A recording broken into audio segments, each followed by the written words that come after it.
श्री शिवाय नमस्तुभयम। दोस्तों, जैसा कि आप सभी लोग जानते हैं कि 23 जनवरी 2026 यानी शुक्रवार को पड़ रही है माघ महीने की शुक्ल पक्ष बसंत पंचमी व्रत और सरस्वती पूजा।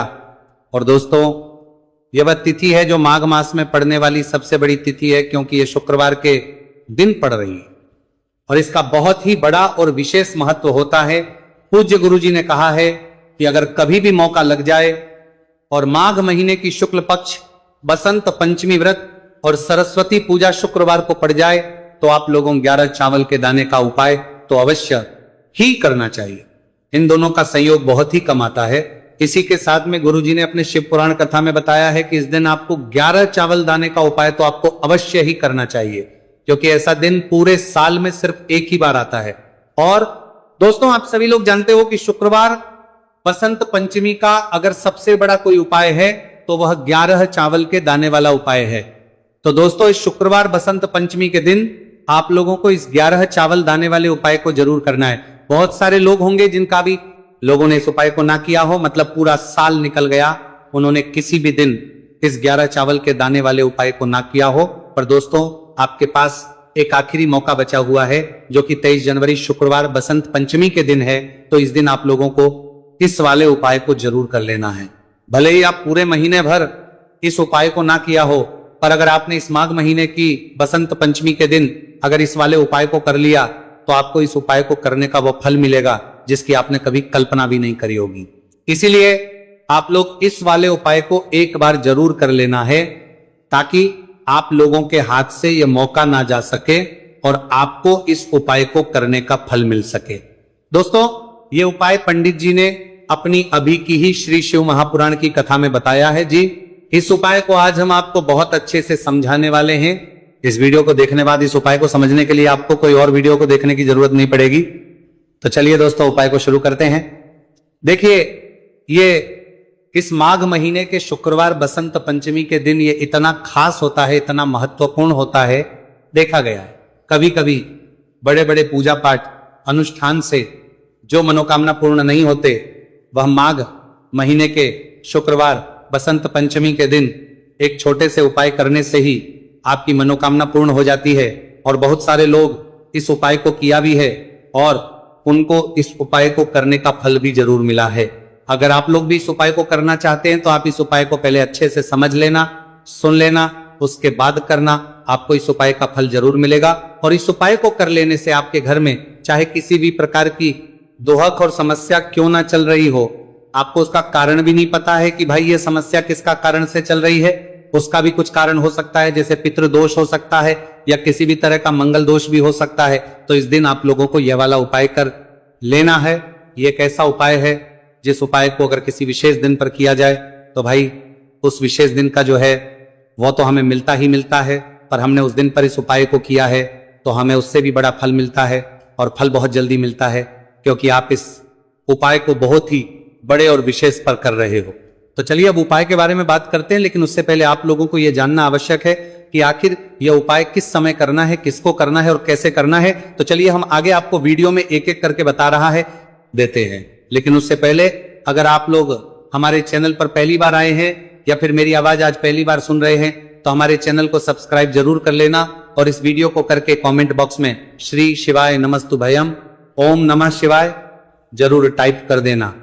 तो दोस्तों, इस 11 चावल के दाने वाले उपाय को हमें शुक्रवार बसंत पंचमी के दिन कैसे करना है, किसको करना है, किस समय करना है और कहां पर करना है, ये सारे सवालों के जवाब आपको इस वीडियो में मिल जाएंगे। और जो ये वीडियो देखेगा भाई, उसको 11 चावल के दाने वाला उपाय जरूर करना चाहिए, क्योंकि इस दिन एक चावल के दाने का बहुत ही बड़ा और विशेष महत्व होता है। और जब बात आ जाए 11 चावल के दाने की तो ये सोने पर सुहागा वाली बात हो जाती है, और ये एक बहुत ही बड़ा उपाय हो जाता है इस शुक्रवार बसंत पंचमी का। तो अब दोस्तों, इस 11 चावल के दाने वाले उपाय को आखिर करना किसको है, सबसे पहले हम लोग वो बात जान लेते हैं।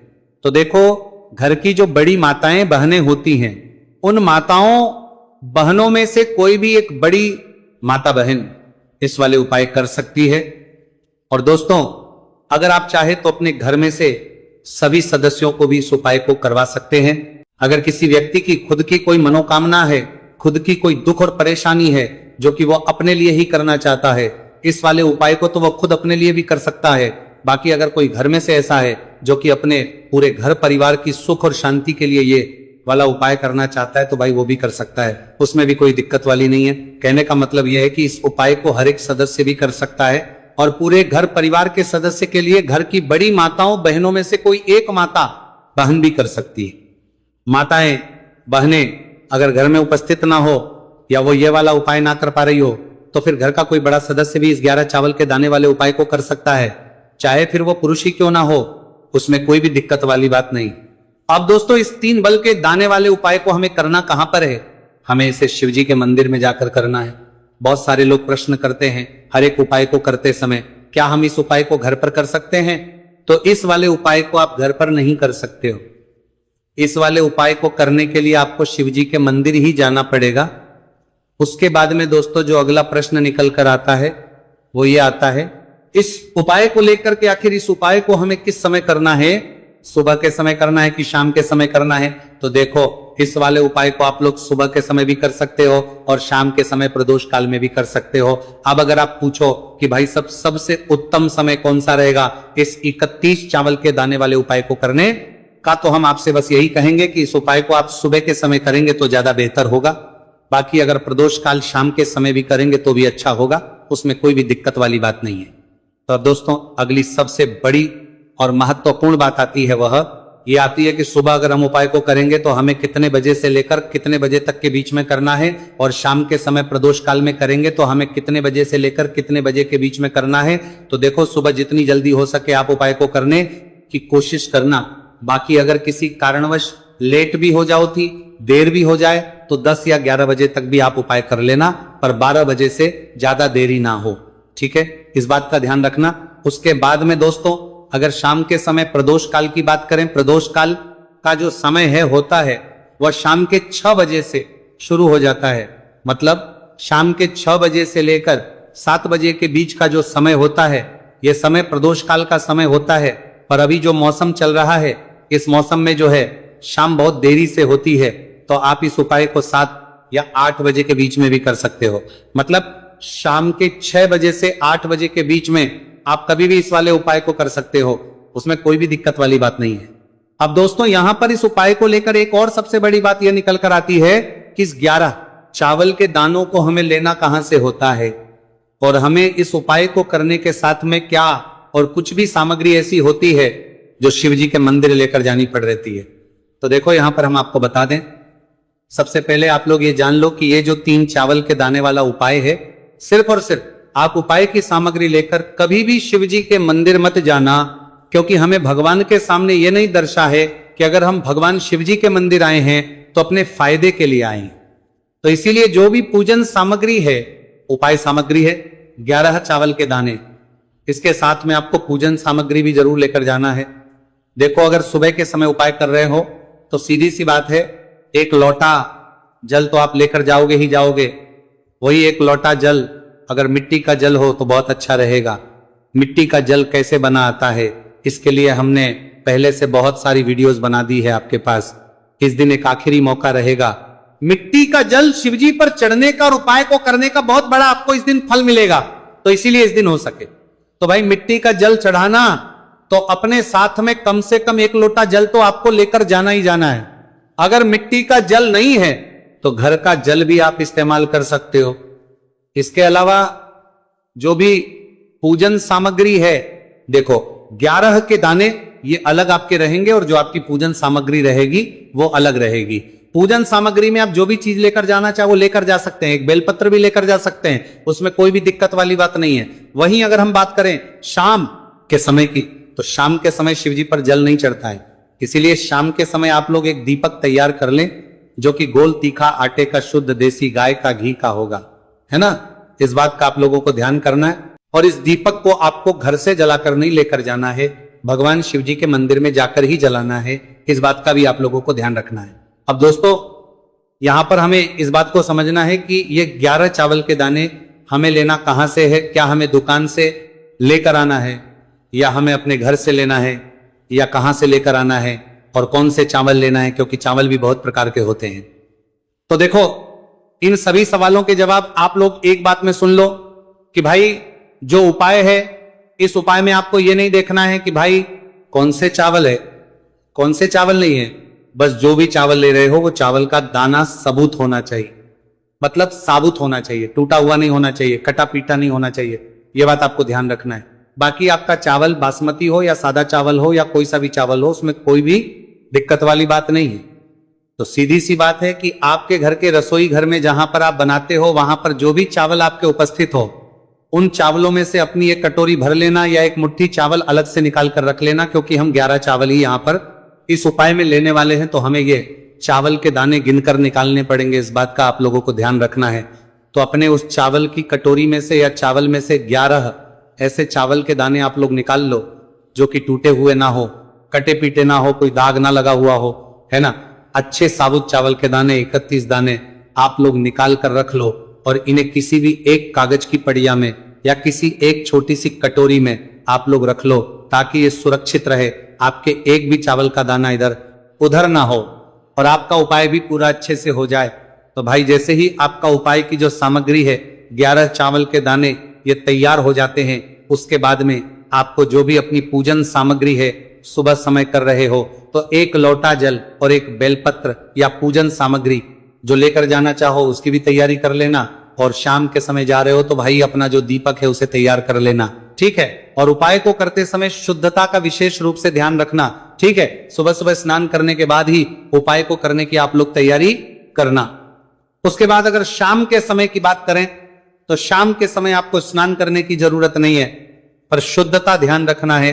आपको स्नान तो नहीं करेंगे, आप हाथ मुंह धोकर भी इस वाले उपाय को शाम के समय प्रदोष काल में कर सकते हैं, इसमें कोई दिक्कत वाली बात नहीं है। तो आप अपने उपाय की पूरी सामग्री तैयार करके आपके पास ही में जो आपका शिव मंदिर हो वहां पर पहुंच जाइए। सबसे पहले शिव मंदिर में जाकर आप लोगों को उपाय नहीं करना है, पहले भगवान के दर्शन करना है, भगवान से आशीर्वाद प्राप्त करना है, फिर शिव जी की शिवलिंग के पास में आना है।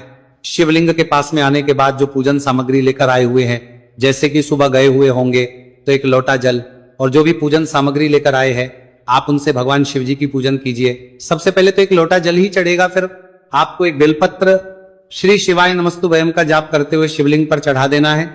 उसके बाद में आपकी पूजन सामग्री चढ़ेगी। उसके बाद में अगर दोस्तों शाम के समय अगर आप इस उपाय को कर रहे हो तो अपने साथ कम से कम एक जो दीपक है गोलबाती का जो आप अपने साथ में लेकर गए हो, उस दीपक को मंदिर में जाकर अपनी माचिस से जलाना है और उस दीपक को शिवलिंग के पास में रखना है, ठीक है। इस दीपक को रखने के बाद ही आप लोगों को अपना यह वाला उपाय शुरू करना है और दीपक को ज्यादा पास में मत रखना, वैसे भी गर्मी पड़ रही है, भगवान शिव जी को आंच नहीं लगनी चाहिए, है ना। तो भाई जैसे ही आपकी पूजा अर्चना हो जाती है आप भगवान शिव जी को प्रसन्न कर लेते हैं। उसके बाद शिवलिंग के पास ही में आप कहीं पर बैठ जाइए सामने, या आसपास जिस जगह पर आपको बैठना हो वहां पर बैठ जाइए और अपने वह 11 चावल के दाने अपने सामने निकाल कर रख लीजिए, क्योंकि अब यहां पर उपाय को यहां पर करने की आपको तैयारी करना है। और इस तरीके से जब आप उपाय करेंगे, पूजन सामग्री करने के बाद, पूजन अर्चना करने के बाद, तो आपको उपाय का फल बहुत जल्दी और बहुत होकर मिलेगा। तो अपने चावल के अपने सामने निकाल कर रख लेना। और ये जो उपाय है ये आपकी सीधे हाथ की हथेली से होगा, इसलिए इस बात का भी विशेष रूप से ध्यान रखना है। तो सीधे हाथ की हथेली का प्रयोग करके ही आप लोग अपना इस वाले उपाय को करना।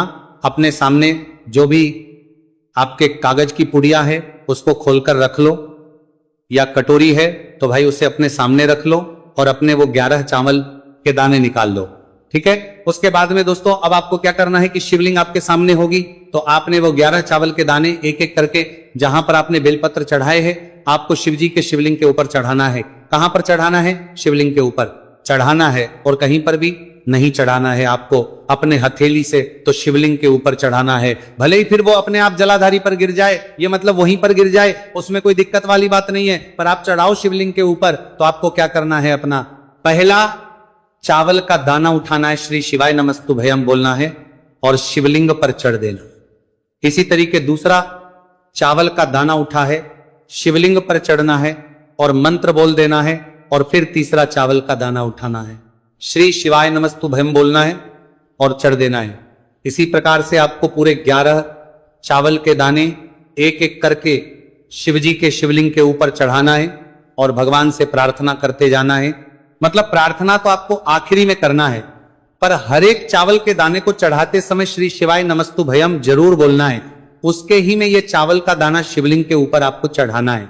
जैसे ही आपके 11 चावल के दाने शिवलिंग के ऊपर चढ़ते हैं तो भाई उसके बाद में आपको क्या करना है, भगवान से अपनी मनोकामना बोलना है। मनोकामना भी कब बोलना है, जब आपका 11 चावल का दाना आपके सीधे हाथ की हथेली में हो और आप उसे चढ़ाने के लिए जा रहे हो, श्री शिवाय नमस्तु भयम बोलकर उस आखिरी चावल के दाने को शिवलिंग के ऊपर चढ़ा देना।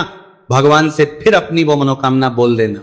जिस मनोकामना के लिए आप लोग अपना ये वाला उपाय कर रहे हो, जिस भी दुहक और परेशानी के लिए आप लोग अपना ये वाला उपाय कर रहे हो, उसके बाद में जैसे ही आप अपनी मनोकामना बोल देते हो, आपका ये वाला उपाय पूरा हो जाता है। पर दोस्तों, उपाय को करने के बाद आप लोगों को 2 मिनट भगवान शिव जी के मंत्र का जाप जरूर करना है और मंत्र का जाप करने के बाद भगवान से एक और बार करना है अपनी मनोकामना के लिए या अपनी जो भी दुख और परेशानी है उसके लिए। इसके बाद में आप लोग भगवान को देखकर, भगवान से प्रार्थना करके उनसे आशीर्वाद लेकर वहां से उठ सकते हैं और अपने घर पर जा सकते हैं। बस दोस्तों, यहाँ पर ये वाला उपाय पूरा हो जाता है। इस तरीके से जो भी व्यक्ति छोटी छोटी चीज का ध्यान रखते हुए इस 11 चावल के दाने वाले उपाय को करेगा, निश्चित सी बात है उसे उसकी मनोकामना पूरी होगी और जो भी दुख और परेशानी है वो भी बहुत ही जल्दी दूर होंगे। तो दोस्तों, ये थे पूज्य गुरु जी द्वारा बताए गए कुछ बहुत ही खास उपाय। अगर आपको जानकारी अच्छी लगी हो तो वीडियो लाइक करिएगा। मिलते नार के लिए और अच्छे हैं फिर एक नए वीडियो के साथ। श्री शिवाय नमस्तु भयम।